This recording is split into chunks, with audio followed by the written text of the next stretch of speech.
My family's been here since the 1850s.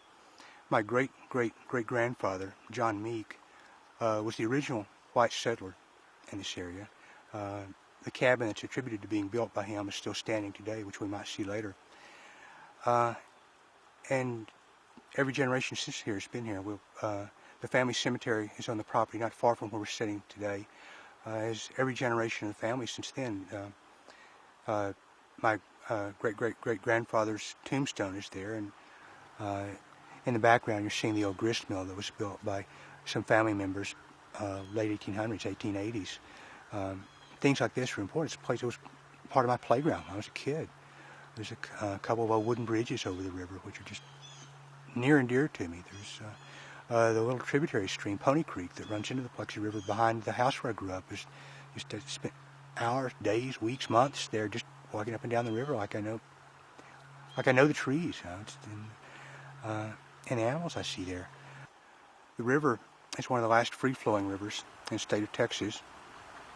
We talk about defending the Paluxy River initially, and it was almost as if it wasn't a river or a home. It was more like a family member, and what do you do to save a family member? Well, anything you can, and that's what we've done. There is a serious problem upstream from here, and not only the upper reaches of the Paluxy River, but particularly the Bosque River, and they're both tributaries of the Brazos, with dairy farms that have come here from Colorado and Arizona, Southern California, where the environmental laws are not as strict, and put these giant milk factories, basically, that have 6,000 cows on 100 acres, and there's a serious water pollution problem, from Erath County all the way to the Brazos River to at least to Waco, probably further. And I got, not only did I get the Sierra Club involved with a couple of field trips there, I managed to get a freelance reporter with Dallas Morning News involved. They did a feature article with Dallas Life magazine about the dairy farms and the impact they were having on the environment there, with not only surface water pollution there, but possible groundwater pollution, where the nitrites are going up in the groundwater there.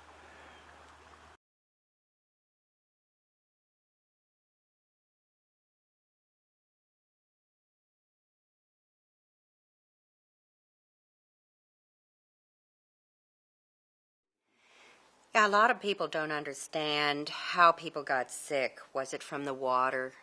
How did a deep injection well facility cause so much health problems? And you've got to understand that not only did they do deep well injection, but they had a solvent recovery facility at the surface. They had a fuels reblending facility at the surface. They had a railroad spur where they did transfer. They transferred from the trains to the company. And, of course, there were trucks that overturned and spilled out their contents. So a lot of the chemicals that were brought in were I think what they call aromatics, would go into the air. If you think of perfume, you open a perfume bottle and, boy, you can smell it. Aromatics would travel. Also volatile chemicals, if they were spilled out, could be airborne. So the facility site itself now is highly contaminated. It's contaminated 3 aquifers. The soil is contaminated. I mean, the place can never be a brownfields. I don't know if you know what a brownfields is, but it's EPA will help clean up areas that have been contaminated by industry, and then put poor communities, generally minority schools, minority housing. Again, I don't believe in this. I believe this is environmental racism. Putting poor people's children on semi cleaned up lands. And where the site is, we've been told by EPA, can never be a brownfields. That's how contaminated it is.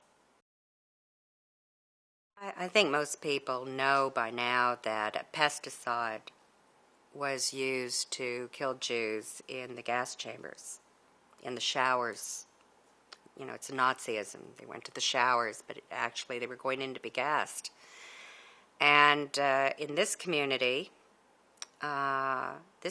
received every chemical made by man, 700 families of chemicals, everything except nuclear and low-level radioactive and certain levels of PCBs, which the company was found red-handed with anyway. So I always felt that, this community was gassed. There's no ifs for 15 years. So there were some children who were conceived, carried, born, and lived all of their lives being gassed. And in America, these were American children on American soil. I always say, where were our troops?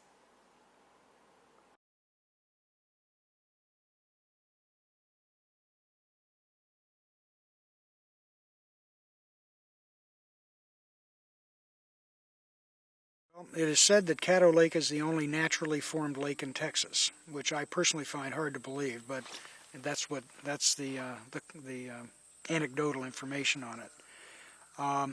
The natural formation of the lake occurred in probably pre-European times, before Europeans came to this country, but maybe not too anciently. We're not really sure. Caddo Lake today has about 20 to 30,000 acres of lake and wetlands. The whole system is dominated by bald cypress trees, which are the large buttress trees that you can see in the background, mossy trees, and even in the lakes there are these islands or breaks of this cypress dominant species. So, and then that's developed its own special habitat for a tremendous range of animals that provide food for animals at a higher level, starting right in the sediments and through the water column and up into amphibians and things like that, so that we have a very large resident bird population, the most dramatic of which would be the heron family, but a whole range of migratory songbirds move through the area seasonally, and waterfowl, ducks, geese, and that sort of thing also migrate through it, as well as a lot of other birds that are not good for eating or singing. There is very little information in the public at large about how this basin works. Most of the people who live in the basin do not really understand it, just like I don't understand how my basin in Colorado works.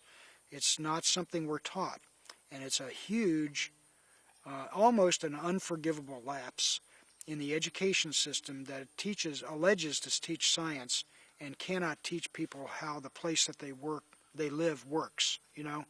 As a result, most people who live in the basin, who have lived here their whole lives, don't have a feel for how it pulses and lives as an entire watershed, and nor do I.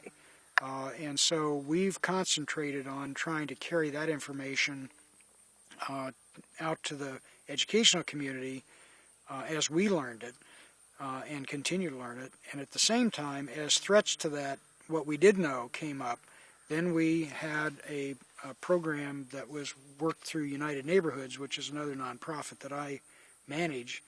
The work we've done has been to map and identify people who we might be able to call when a bill was in the legislature or a proposal was in the regulatory agency for a permit that might be adverse to what was going on in the basin. We would have that network of people that we could call and ask them to write letters or send faxes. It's real low-level stuff, but it is something that needs to be done. And the environmental community and the stewardship community, which I regard myself as a part of, it's not an environmental political movement to me anymore. It's a stewardship of what we have been given that we have to pass on in good order to the next generations.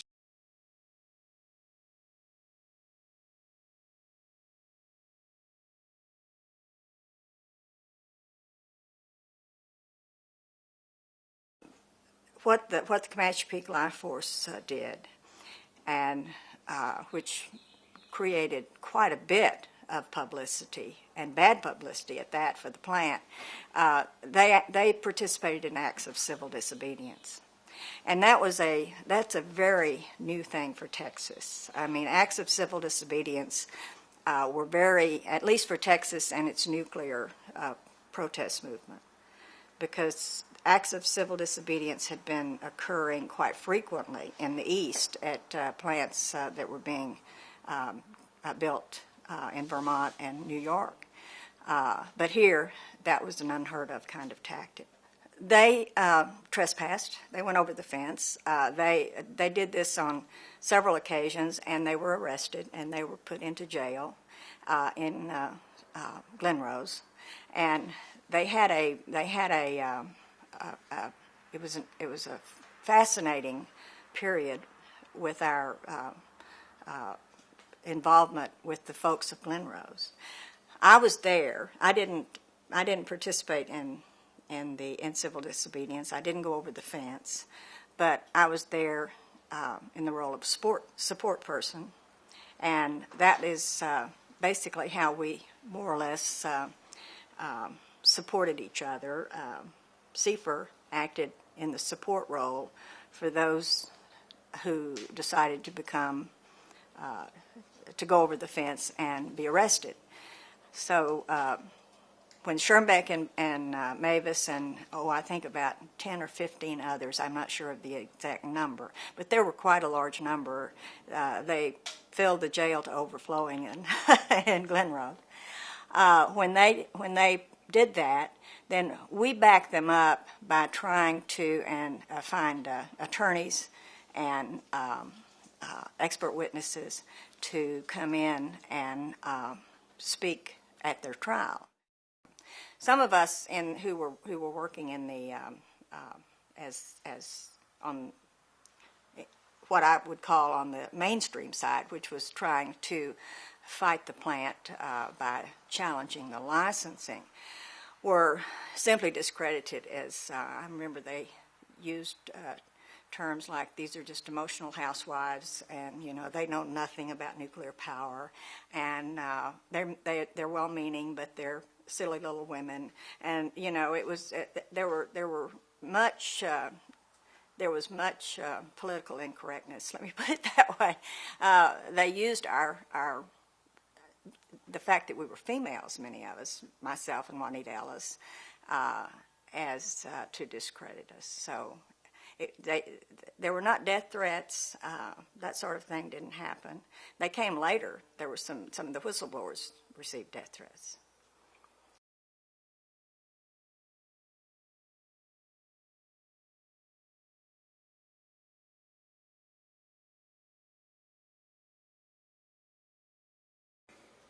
I was about 16 years old and had spent a lot of time in the Sabine River bottom, and it would be a long story, but he ended up owning about 13,000 acres in the Sabine River bottom, and he was a developer of unique machinery, and he developed a huge machine called the tree crusher, and it absolutely crushed trees.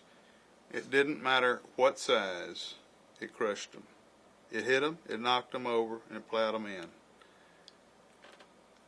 He had done this. He had to test his machines. In fact, they used these tree crushers when they built Lake Texoma, and they used them when they built Toledo Bend. They used these same tree crushers. But he was always improving his tree crushers, and I guess he was a great entrepreneur, a great inventor. But on this river bottom land that he owned, he tested them. Actually, he was converting the land that he owned into a cattle ranch, but he also got away with testing the machines. And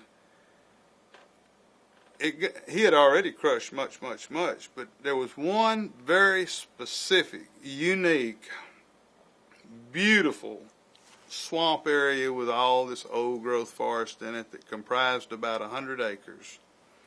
And I found out that they were about to crush it out to test this machine. And so I went to him and approached him and asked him, could he test it somewhere else and not take out this 100 acres? And he laughed so hard at me. And I cried so hard.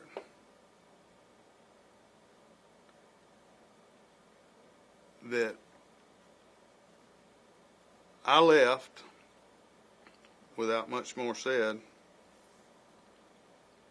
and he crushed out the 100 acres. 100 out of 13,000 on the banks of the Sabine River. Old growth swamps and hardwoods and sloughs and even little lakes, old oxbow lakes and whatnot.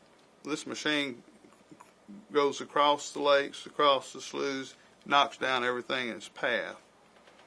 There wasn't a lot of uses for this land after you do that, but he did that. And he told me in no uncertain words that he wasn't worried about what the machine did. And I think he changed my mind for a lifetime in terms of what I was going to work toward in my life and what I was going to stand up for. I agree he had the right to stand up. He owned it or he stole it, I don't know which. A lot of that went on back then. But theoretically, at least he had enough people to say it was his. He had more people to say it was his than the black guy that really owned it had to say it was his. So they took it and they crushed it. And I think I saw then that I had some standing up to do in the future.